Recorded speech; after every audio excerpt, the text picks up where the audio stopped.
मुखी शुद्धिकरण,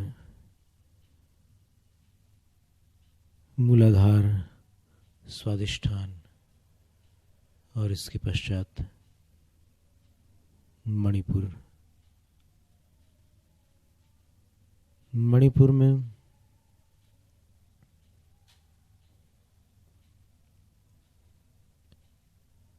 वही प्रक्रिया। पहले तो अपने शरीर के मध्य में, केंद्र में एक श्वेत बिंदु है, उसमें श्वेत प्रकाश प्रकट हो रहा है और वो प्रकाश बढ़ता जा रहा है, बढ़ता जा रहा है, फैलता जा रहा है और सर्वांग में वो प्रकाश भर चुका है।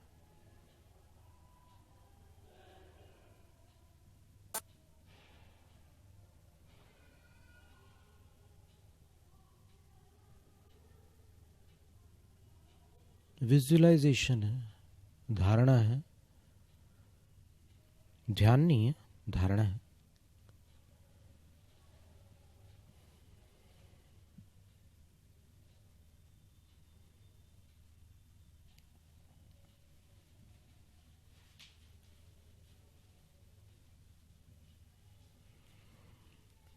इसके बाद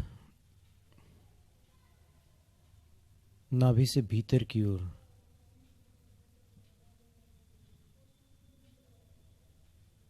बिल्कुल शरीर की मध्य रेखा पर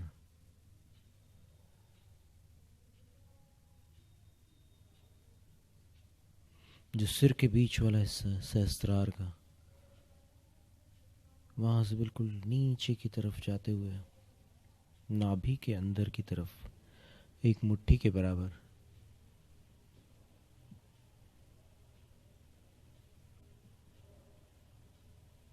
पीले रंग का वो चक्र,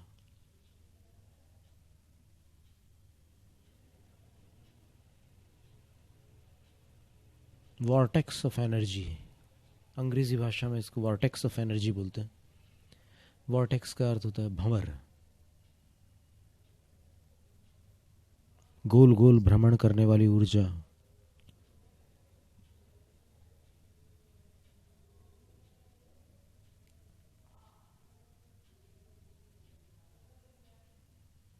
पीले रंग की ऊर्जा है।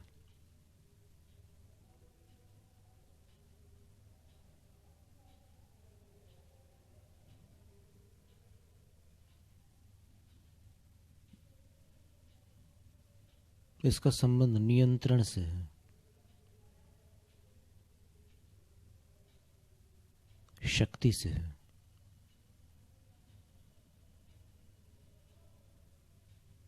Power and control.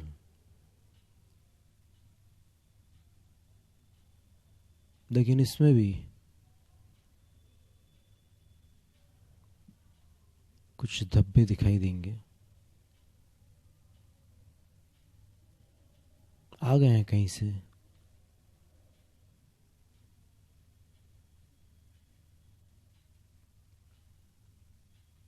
हर जगह घूमते रहते हैं अपन, बहुत लोगों के संपर्क में आते हैं। कुछ ऊर्जाएं अपनी ऊर्जाओं के साथ मिश्रित हो जाती हैं। मिश्रण से, मिलावट से कॉन्टेमिनेशन होता है, अशुद्धिकरण होता है। कुछ घटनाओं से भी अपनी ऊर्जाएं असंतुलित हो जाती है। असंतुलित ऊर्जाओं से भी कुछ घटनाएं हो जाती है।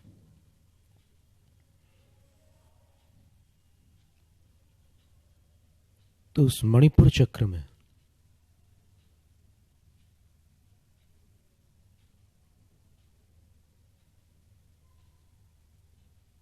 उस एनर्जी सेंटर में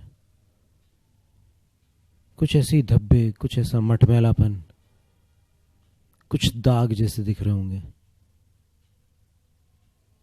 शुद्धिकरण के लिए वो जो प्राथमिक प्रकाश था सफेद, उसको अपना पावर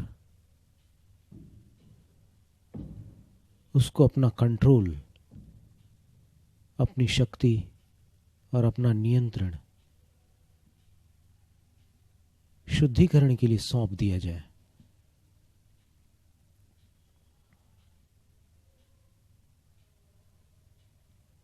और निश्चिंत हो जाए थोड़ी देर के लिए।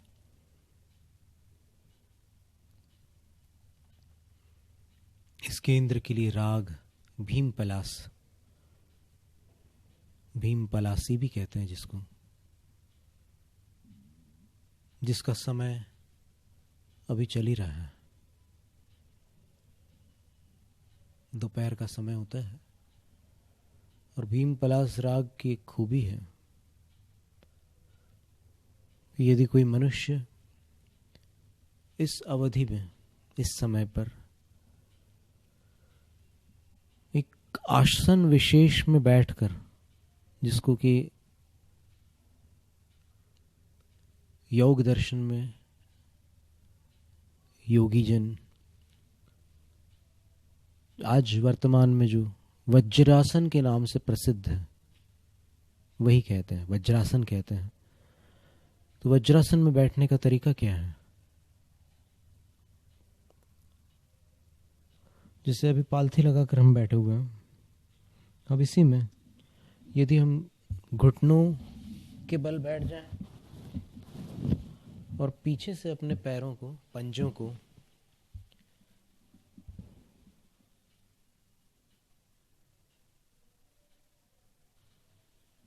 ये नीचे वाली सतह पर न टिकाते हुए ऐसे सीधे कर लें, जैसे अभी ऐसे थे पंजे, ऐसे सीधे कर लें और पैरों के अंगूठों को क्रॉस कर लें ऐसे।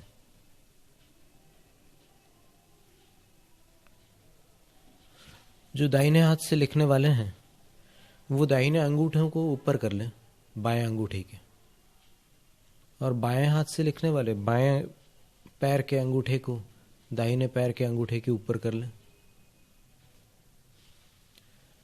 और उसके बाद कोहनियों को बिल्कुल सीधा करके हथेलियों से अपने पैरों के घुटनों को पकड़ लें,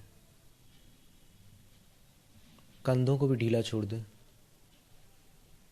आंखें बंद करके श्वासों की सहज गति को देखते रहें।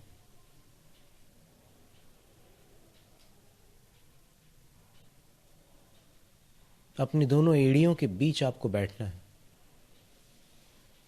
इसका नाम वज्रासन है।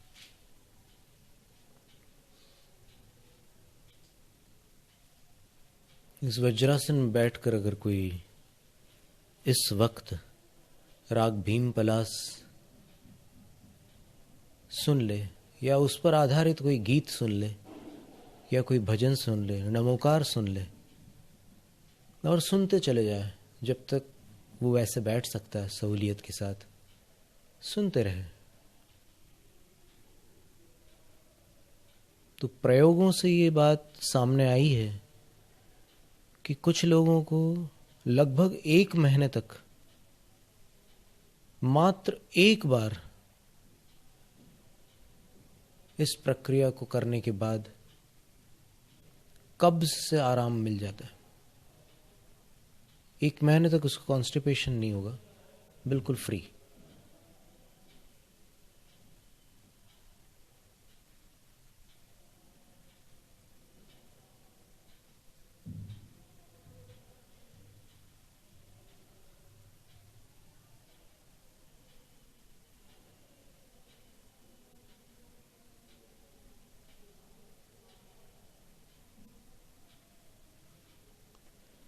नमो अरिहन्ताणं, नमो सिद्धाणं, नमो आर्याणं, नमो उवज्झायाणं, नमो लोय सवसाहूणं,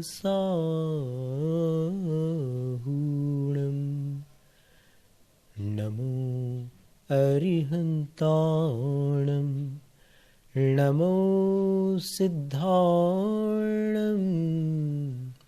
नमो आयर्याणं नमो उवज्झायाणं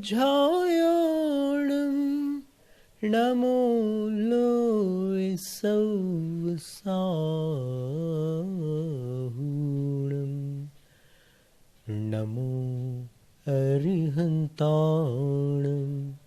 नमो सिद्धार्णं नमो आयर्याणं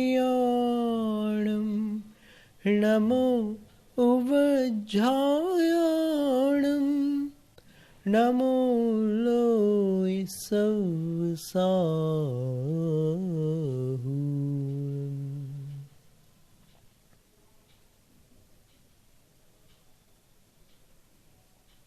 मृत्यु महोत्सव का हमने एक हिंदी अनुवाद किया था, उसको भी हमने इसी राग में निबद्ध करने का एक प्रयास किया। प्रयास क्या, वो वैसा हो गया।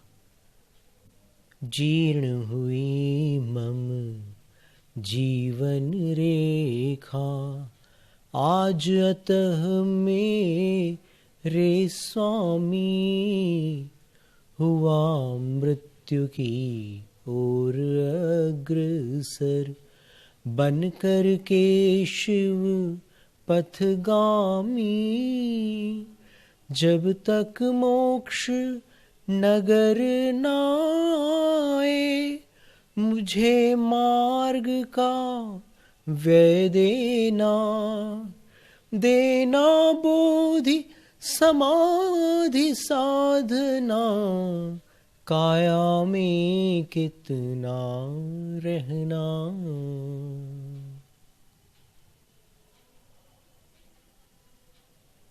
जीर्ण हुई मम जीवन रेखा, आज अतः मेरे स्वामी।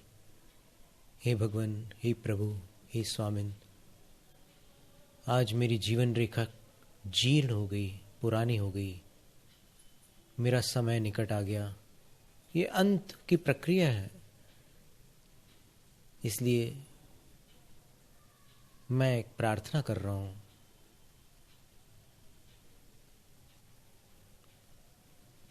अब मैं मृत्यु की ओर अग्रसर हूं, अर्थात अब एक एक सांस में मृत्यु मेरे निकट आ रही है। मैं मरने का पुरुषार्थ नहीं कर रहा हूं,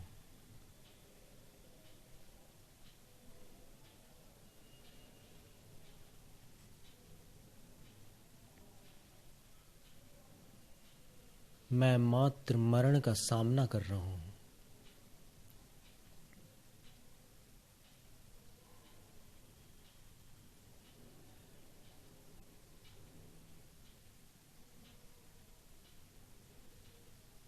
मैं शिवपथगामी बनकर मरण का वरण करना चाहता हूं।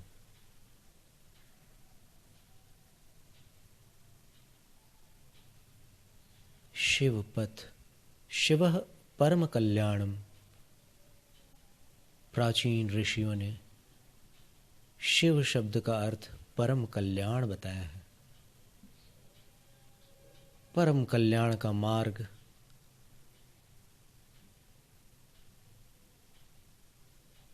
श्रद्धा, विवेक और आचरण का संगम है।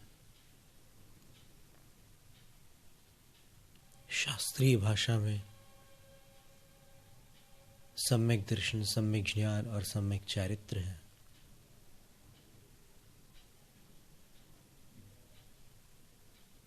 हे प्रभु, प्रार्थना है कि जब तक मोक्ष नगरी नहीं आ जाती, ये तो यात्रा है, कभी न होगा जिंदगी का यह सफर खत्म। मौत सिर्फ रास्ता बदल देगी। जब तक मोक्ष नगर नहीं आ जाता, तब तक राह खर्च, मार्ग व्यय प्रदान कीजिएगा। मुझे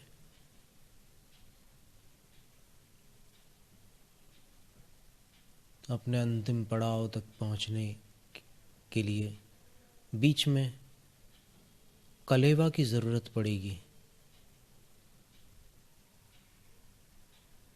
लोग जब यात्रा के लिए निकलते हैं, तीर्थ वंदना के लिए, तो साथ में बहुत कुछ पैक करके ले जाते हैं।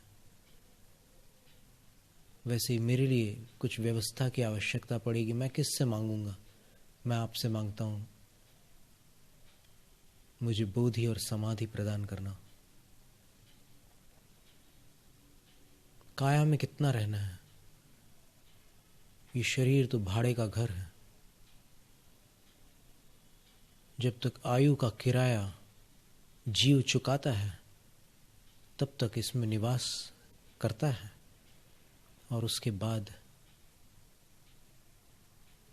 यहां ऐसा नहीं चलता कि एक हफ्ते में खाली कर देंगे या फिर 1 महीने की और मोहलत दे दो। नहीं, जैसे आयु समाप्त, किराया समाप्त, और ये भाड़े का घर खाली।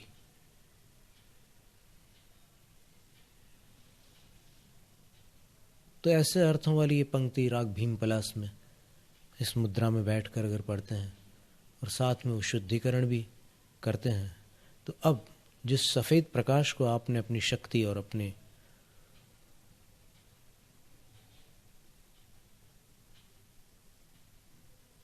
नियंत्रण को सौंपा था, अब उस मणिपुर चक्र को देखिए।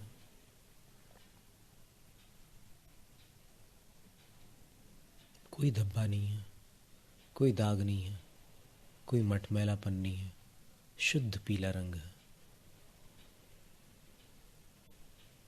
ये शुद्धिकरण हो गया। तो संगीत के रागों के माध्यम से, मन की एकाग्रता के माध्यम से, और इस तरह गाइडेड विजुअलाइजेशन कहलाता है, एक निर्देशित धारणा की प्रक्रिया से अपन उन ऊर्जा केंद्रों का, उन चक्रों का शुद्धिकरण करते हैं।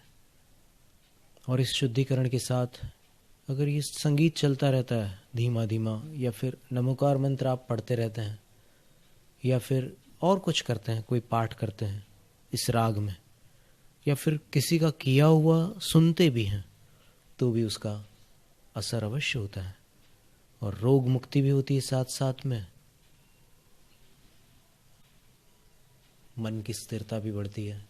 और अब देखिए, जब उस चक्र का शुद्धिकरण हो चुका है, परंपरा को आगे बढ़ाने का संकल्प है हमारा, क्योंकि आपकी उम्मीद पर टिका है परिवार हमारा। अमर भारती एक उम्मीद, जज्बा बुलंद हौसलों का, जज्बा भारत के निर्माण का।